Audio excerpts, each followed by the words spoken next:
नमस्कार, सभी दर्शकों का स्वागत है फिर से हमारे चैनल में। भारतीय इतिहास या फिर हमारी पौराणिक कथा, इसके बारे में कभी सा हम देखते हैं कई सारे लोग जो है वो कहते हैं कि ये झूठ है। जैसे फॉर एग्जाम्पल जब राम मंदिर बनना था या बनने से पहले बहुत सारे लोग थे वो ये कहते थे कि भगवान रामचंद्र जी जो है वो एक फिक्शनल कैरेक्टर है। और अभी अभी कुछ दिनों पहले एक प्रसिद्ध लेखक ऑथर उन्होंने कहा है कि चाणक्य भी इस तरह से एक फैंटेसी है। अब हाँ, चाणक्य के बारे में हम पढ़ते हैं, अर्थशास्त्र पढ़ाया जाता है, इसके बावजूद भी उन्होंने ये कहा है कि चाणक्य जो है एक मिथ है। तो आज इस बारे में हम चर्चा जरूर करेंगे और सत्य क्या है ये भी जानने की कोशिश करेंगे, क्योंकि सत्य की पड़ताल होना बहुत आवश्यक है। तो इसके लिए हमने आमंत्रित किया है हमारे विशेष अतिथि डॉक्टर अंकुर जोशी सर, जो वनस्थली विद्यापीठ में फैकल्टी मेंबर है, साथ साथ लेखक है और बहुत अच्छा बोलते भी है। सर, आपका स्वागत है।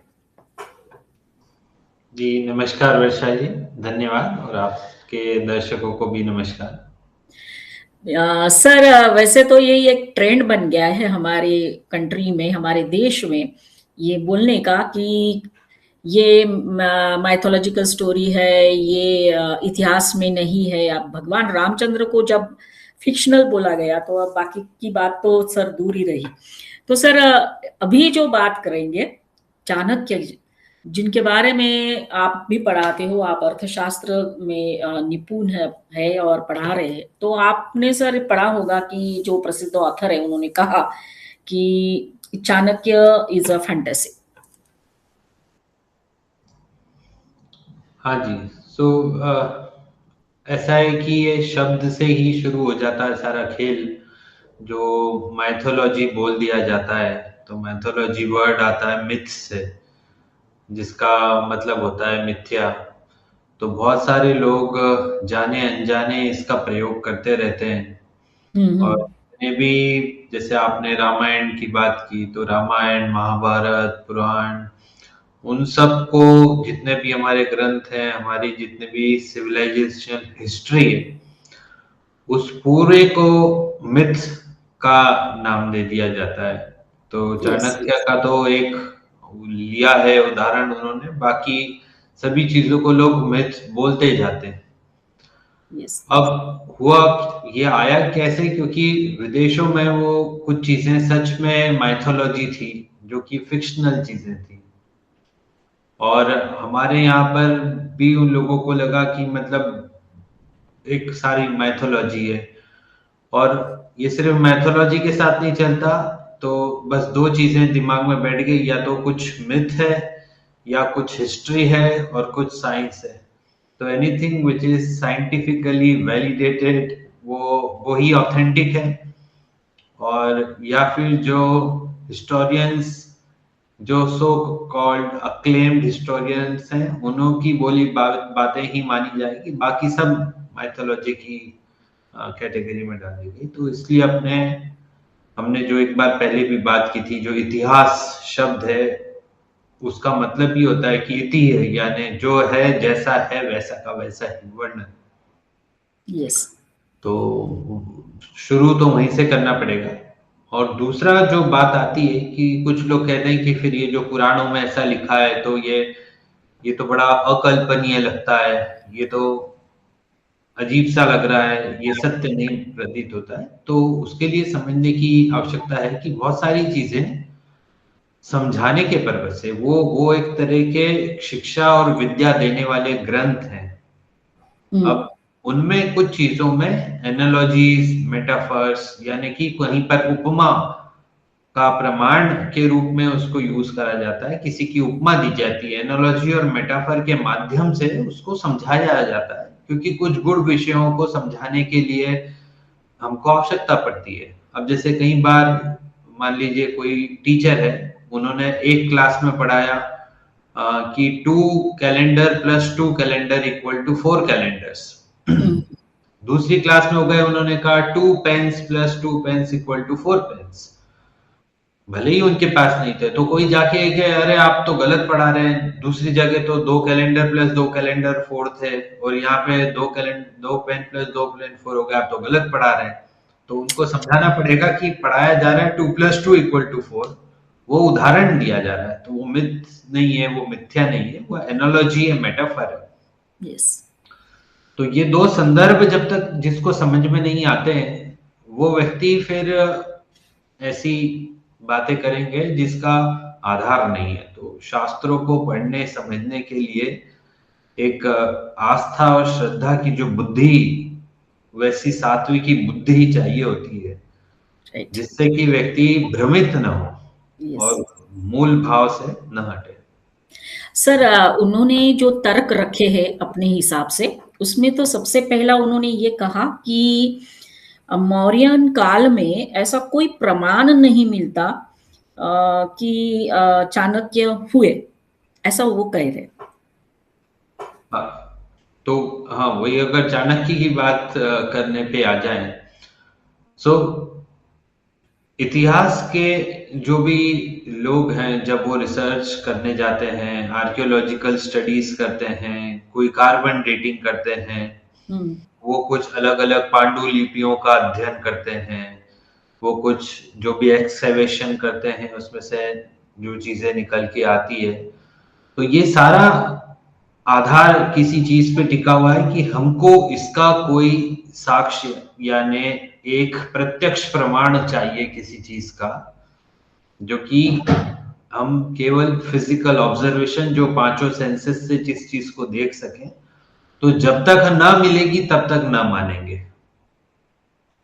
तो अब उसके लिए पहले तो आधार से शुरू करना पड़ेगा कि आपको अगर वो ढूंढना है। तो अब कुछ लोग कहते हैं कि चाणक्य की जो समय अवधि थी, कोई 3 सेंचुरी बीसी कह देता है, कोई 300 एडी कह देता है। तो अलग अलग लोग उनकी काल के हिसाब से अलग अलग गणना करते हैं, और ये एक ट्रेन की बोगी में लगी हुई रिसर्च की तरह वो चलना शुरू कर देती है। तो साक्ष्य भी अगर जुटाने हैं, तो उनको साक्ष्य को जुटाने के लिए पहले हमको उस दृष्टि से देखना पड़ेगा कि ये ग्रंथ कहाँ से लिखा गया। अगर चाणक्य नीति आज अगर हमारे पास है, कौटिल्य अर्थशास्त्र हमारे पास है, तो ढूंढ ले कि उसकी सबसे प्राचीन पांडुलिपि कौन सी मिलती है। तो हम्म। एक पीएन ओक करके पर्सन है, उनका काफी इस तरह का हिस्टोरिकल डेटिंग का भारतीय दृष्टिकोण से रिसर्च के ऊपर है, और उन्होंने जो वेस्टर्न साइंटिफिक टूल्स है उनके साथ उसकी इक्विवेलेंस प्लस भारतीय संस्कृति के अनुरूप वो कैसे सही डेटिंग की जा सकती है किसी चीज की, और जिसमें जैसे कहीं पर ज्योतिषीय गणनाओं का वर्णन होता है, कि खगोलीय घटनाओं का वर्णन होता है, ये ग्रह इस राशि में थे, इस नक्षत्र में थे, उसके आधार पर एक ट्रायंगुलेशन करके जो डेटिंग निकाली जा सकती है। तो अगर उनको साक्ष्य जुटाने भी हैं, तो इस तरह से अगर वो जुटाने जाएंगे तो उनको कुछ चीजें मिल जाएगी। जो राइट। जनमानस के लिए इससे खास महत्वपूर्ण चीज है कि ऐसे चीजों में अगर फंस गए तो वो हर व्यक्ति हिस्टोरिकल डेटिंग नहीं कर सकता, हर व्यक्ति उस तरह के साक्ष्य जुटा नहीं सकता, हर व्यक्ति उस तरह का हिस्टोरियन नहीं है। तो वो जाके ऐसी बातें ऐसे फोरम में बोल देते हैं जहां पे उनको उस दृष्टिकोण से उत्तर मिल नहीं सकता, और फिर वो वहां पर जो बहस है वो बिना सिर पैर की डिस्कशन होती रहती है। यस तो सर। इससे ज्यादा अच्छा है कि ऐसी बातें लेके हिस्टोरियंस के पास जाएं, हिस्टोरियंस के फोरम पे वो डिस्कस करें, डिबेट करें, और जब तक ये प्रूव डिस्प्रूव होता रहे, वो जाके चाणक्य के सूत्र हैं या चाणक्य नीतियां हैं, कौटिल्य के सूत्र हैं, उन सूत्रों का अध्ययन करें, उनसे लाभ उठाएं।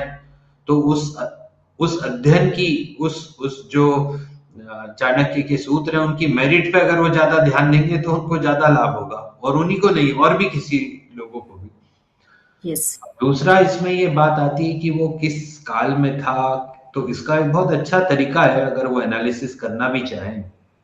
तो जैसे जहां पर चाणक्य नीति में, कौटिल्य अर्थशास्त्र में उन्होंने एक तरह का रिव्यू किया है, रिव्यू किया इन द सेंस कि जैसे कि शुक्र नीति के दृष्टिकोण से ये बात आती है, बृहस्पति नीति के दृष्टिकोण से ये बात आती है, और भी नीति शास्त्र के लोगों के मत के अनुसार ये वाली बातें आती है। ऐसा पूरा रिव्यू करके उन्होंने अपना मत प्रकट किया है कि चाणक्य के उनके खुद के हिसाब से ये चीजें होती हैं।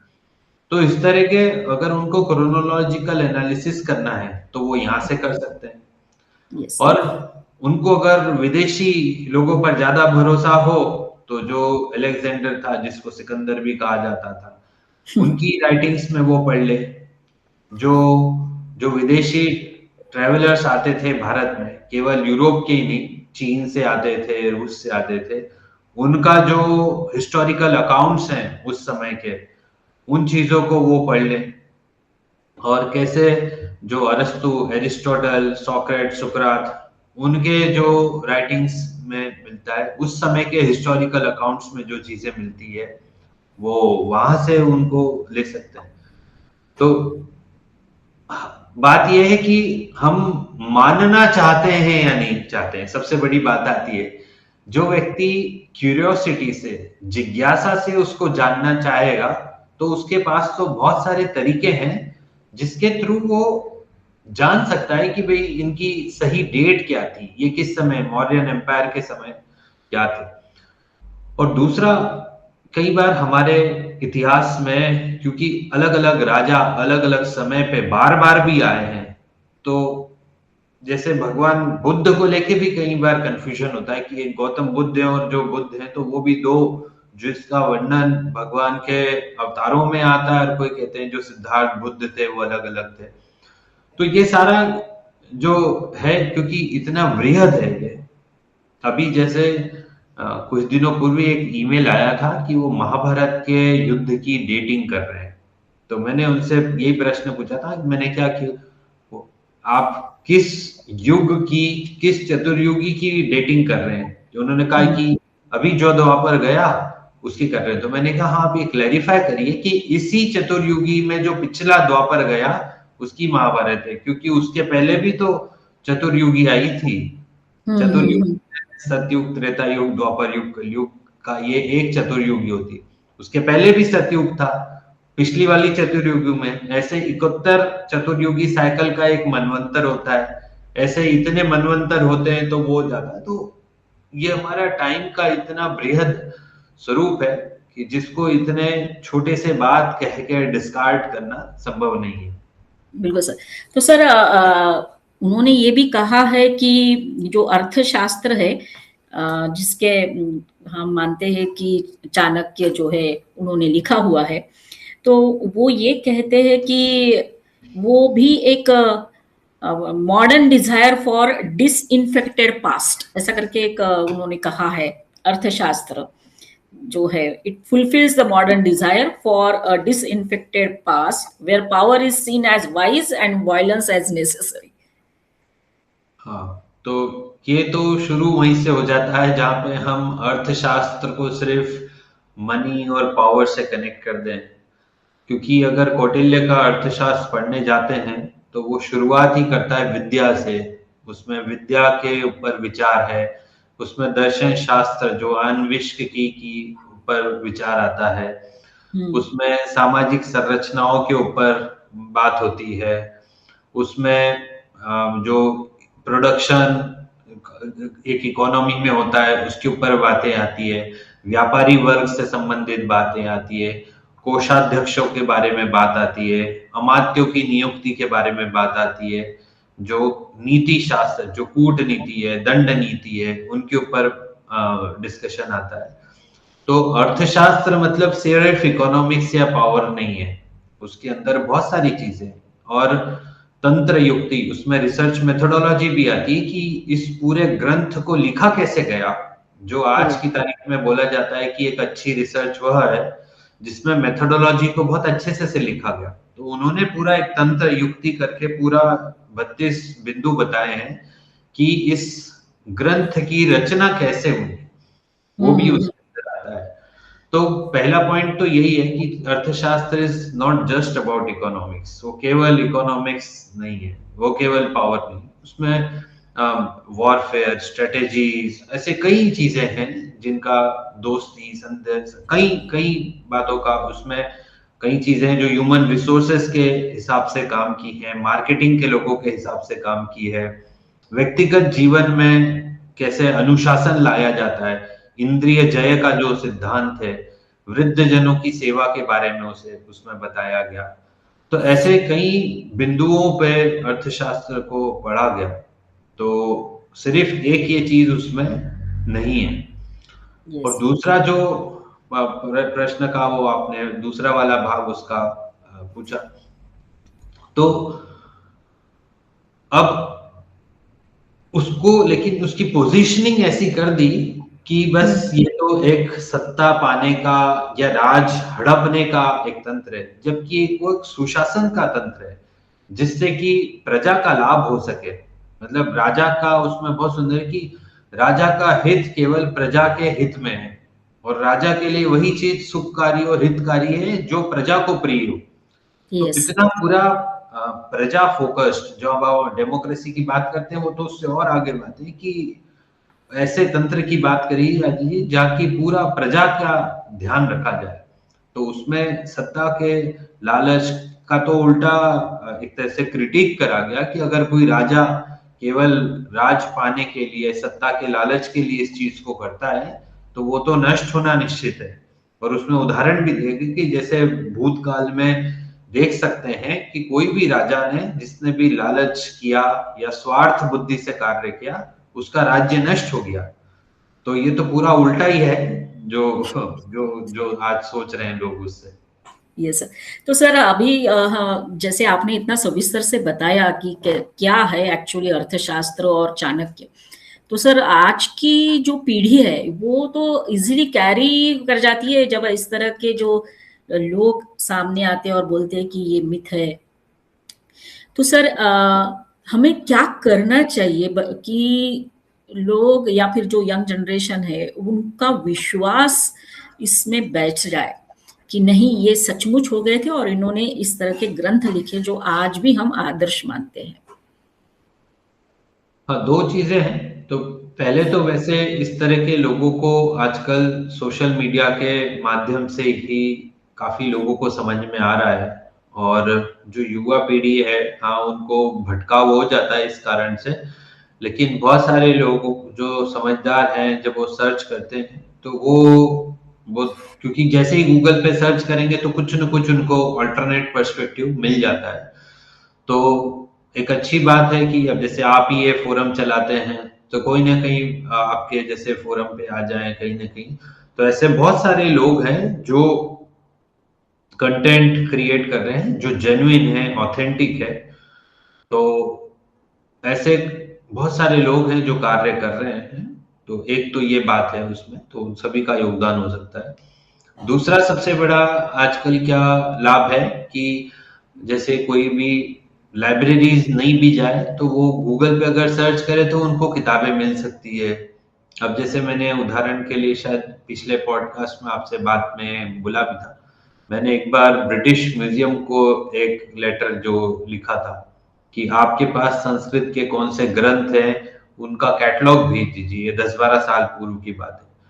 तो उन्होंने मुझे 4 फाइल्स भेजी थी जो लगभग हर फाइल 200 पेज की थी। तो ऐसे करीब 800 पेज का केवल कैटलॉग था कि उनके पास कौन कौन से ग्रंथ हैं। तो ये जो ऐसी डिजिटल लाइब्रेरीज हैं, archive.org हैं, तो अगर ये युवा पीढ़ी के मन में इस तरह की ये संशय कोई डाल भी देते हैं तो आजकल वो क्वेश्चन जल्दी कर लेते हैं युवा पीढ़ी के लोग। तो ये एक फायदा है। हम स्कूल कॉलेजेस या ऐसे डिजिटल माध्यमों से जब ये बात कहते रह सकते हैं जिससे कि अगर किसी को कोई कंफ्यूजन हो तो हम आराम से उनके प्रश्नों का समाधान दें। यस। और इस मामले में राजीव मल्होत्रा जी ने काफी कार्य किया है। उन्होंने कई किताबें लिखी है जो इस तरह के लोग जो अनर्गल बातें करते हैं बिना आधार की, उनका रिबटल लॉजिक के साथ, रेफरेंस के साथ और सोर्स के साथ। तो अब सबसे बढ़िया तरीका है कि हम खुद उन चीजों को पढ़ के जब किसी भी युवा वर्ग के व्यक्तियों को ये बात बोलते हैं तो तो वहां पे सिद्ध करने की आवश्यकता ही नहीं पड़ती। हमारा पढ़ावा, हमारी आस्था, हमारी श्रद्धा, हमारा लॉजिक अपने आप उन तक पहुंच जाता है। यस तो सर। वो जिंगोइज्म, और अगर किसी को लगता भी हो कि, तो हम उनको दे दें कि अच्छा ठीक है, आपको लगता है कि ये नकली है, तो आप जाके करिए शोध, आप ढूंढिए कि ये फिर ग्रंथ कहाँ से आ गया। तो आप एनालिसिस से हमने पहले बात की, हम उनको दे दें कि अच्छा ये डिजिटल आर्काइव इतने साल पुराना, आप गूगल पे सर्च करो कि सबसे पहले अर्थशास्त्र का जो ग्रंथ है वो कहाँ मिला, कैसे मिला, और उसके पहले क्या था, आप जाके थोड़े से रिसर्च करो हिस्टोरिकल। तो हम उन्हीं को कहें कि ठीक है, आप आपके मेथड से डेट निकाल के लेके आ जाइए। तो यस। हम अपने ऊपर अगर उस प्रूफ देने का बर्डन उठा लेंगे तो फंस जाएंगे। तो हम राइट। उनको कहें कि जाइए, आप ढूंढिए, आपका स्वागत है। आपको नहीं लाभ उठाना इस ग्रंथ का तो मत उठाइए। तो यस। वो अपने आप समझ जाते हैं। सर दूसरी बात ये है सर, चाणक्य, कौटिल्य और उनका नाम विष्णु दत्त ऐसा था ना, ये तीनों एक ही पर्सन है सर, क्योंकि ये भी बोला है कि ना उनका विष्णु दत्त का नाम है, ना कौटिल्य का नाम है, ना चाणक्य का नाम है। हाँ, तो वो ये एक ही पर्सन है। अब इसमें दो बातें आ जाती है कि हमारे यहाँ क्या होता है कि कुछ लीनिएज के लोग वो अपने लिए सेम नाम से चलते जाते हैं। अब जैसे जनक, हम्म। राजा जनक केवल माता सीता के पिता के लिए ही राजा जनक नहीं होता, मिथिला के राजाओं नरेश। का वो पूरा उनको जनक कहा जाता है। तो उस राइट। वजह से अब जैसे कि कई बार तो कुछ कार्य इतने वॉल्यूमिनस होते हैं कि वो उस पूरी लीनिएज को वो फॉलो करते हैं। तो ये शोध का विषय है, उसमें जाके व्यक्ति देख सकते हैं कि अब ये कौन थे, कि वो चाणक्य के पुत्र थे, कौटिल्य के नाम से उन्होंने ग्रंथ लिखे, क्या वही थे। तो उसमें अगर कोई इस तरह का रिसर्च करना, जो कि थोड़ा कठिन भी पड़ेगा, क्योंकि उस तरह के डॉक्यूमेंटेशंस ढूंढना, काम करना। अब आप देखिए, हमारे तो 10 लाख से ज्यादा ग्रंथ जो नालंदा तक्षशिला में जल गए, और 6, 7, 8, 10 महीने तक वहां पर धुआं होता रहा, इतनी ग्रंथ जले। तो हमारे इतने साल पुराने कई चीजें हैं जो शायद बिट्स एंड पीसेस में कहीं ना कहीं मिले। तो वो तो लोगों को ऐसा जाके रिसर्च करना पड़ेगी कि क्या वो लीनिएज थी, क्या वो एक व्यक्ति थे।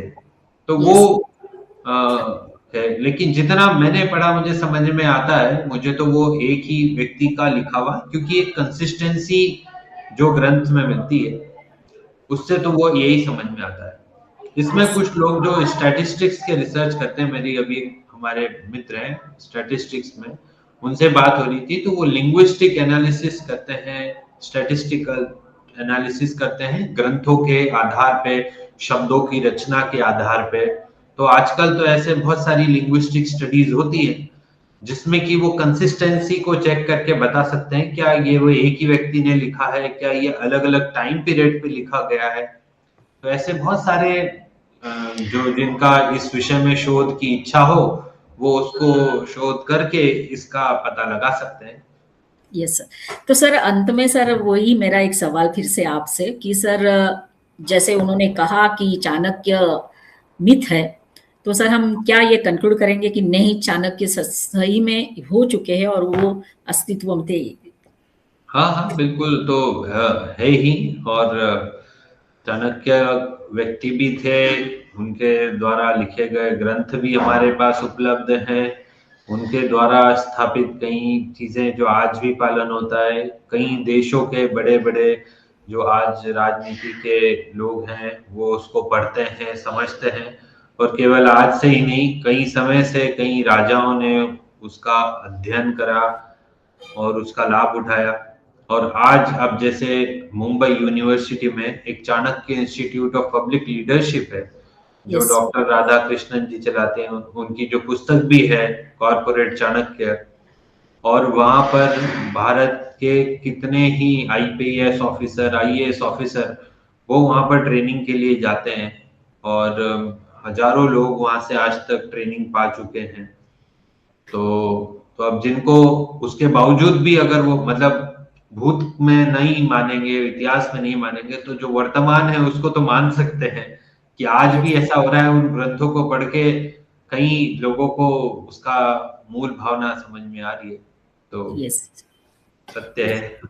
Yes sir. तो हम यही कहेंगे कि सर हमारे देश में कुछ लोग जरूर है जो हमेशा इतिहास को तोड़ मड़ोड़ कर या फिर डिस्टॉर्ट करके हमारे सामने रखते हैं, और इन लोगों की वजह से हमारा काफी सारा नुकसान हुआ है। अंत में सर हम यही कहेंगे, आपके साथ जो चर्चा हुई, क्योंकि मन में बहुत वो हो रहा था कि भाई ऐसे कैसे बोल सकते हैं, तो आपने बहुत क्लियरली बताया कि चाणक्य हो चुके, और उन्होंने जो भी कार्य किया हमारे राष्ट्र के लिए वो बहुत ही मूल्यवान कार्य है, और वो हमारे प्रेरणादायी एक व्यक्तिमत्व है। तो सभी दर्शकों को कहेंगे कि हमारा ये वीडियो जरूर देखिए, जिनको डाउट है अभी भी कुछ, वो भी जरूर देखिए, और लाइक करिए, कमेंट करिए, शेयर करिए, और चैनल को सब्सक्राइब करते रहिए। सर धन्यवाद देना चाहेंगे, आपने हमें समय दिया और इस टॉपिक के ऊपर आपके साथ हमने चर्चा की। जय हिंद सर, वंदे मातरम। जय हिंद, वंदे मातरम, नमस्कार। नमस्कार।